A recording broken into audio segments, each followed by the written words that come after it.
আসসালামু আলাইকুম প্রিয় দর্শক, দেখেন খুব সংক্ষেপে বা খুব সহজে সরিষা ভর্তার দেখাই দেব। প্রথমে আপনারা এই সরিষাটা শুকনো রাখবেন, ভিজাবেন না। ভিজাইলে আপনার সরিষাটা গুঁড়ি হবে না। তাই আমি আপনাদেরকে দেখাইতেছি যে সরিষা ভর্তাটা অনেকের সময় আছে পাড়ায় বাটতে লয়। আজকালকে সেই যুগ নাই, এখন আর পাড়ায় বাটা লাগে না।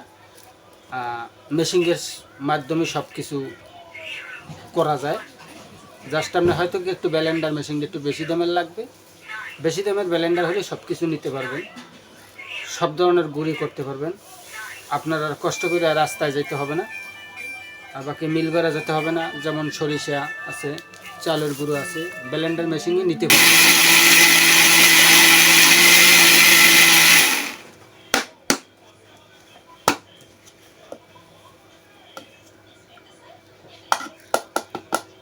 এই যে দেখেন কত সুন্দর গুঁড়ি হয়ে গেছে। একটু জাম খেয়ে যায় তো, এই দেখেন একবারে গুঁড়ি হয়ে গেছে।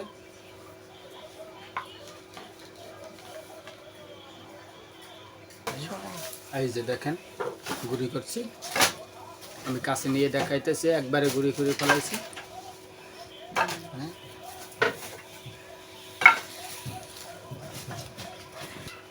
এইটা হলো সিম ভর্তা, এই হলো আপনার মরিচ ভর্তা। এই মরিচ ভর্তা করতে গেলে একটু আপনার পানি অ্যাড করতে হইবে, এই হালকা একটুখানি পানি দিলেই হইবে।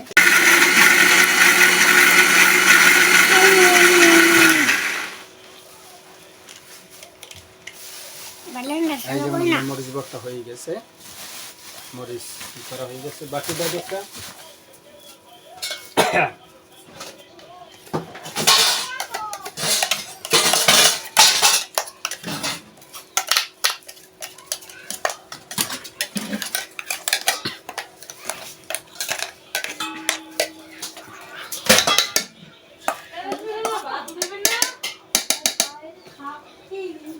মরিচ ভর্তার সাথে আপনার এই সিমগুলো দিয়ে দিতেছি। সিম, লাউ ছোলা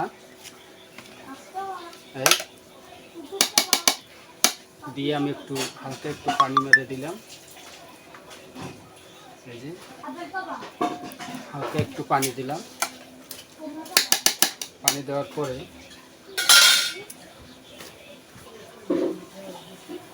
আমি একটু লবণ দিলাম।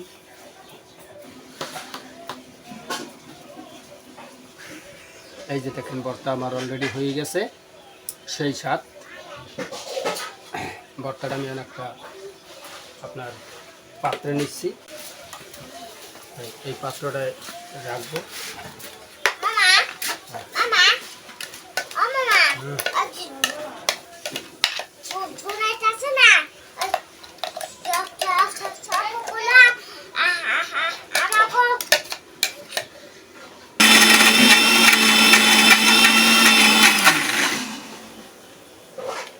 অলরেডি হয়ে গেছে,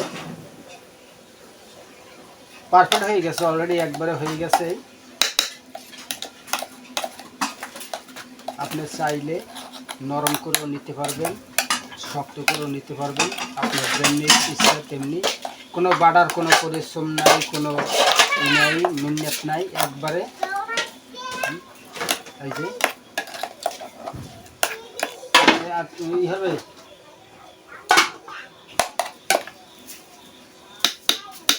একটুখানি দিই, নরম দিই।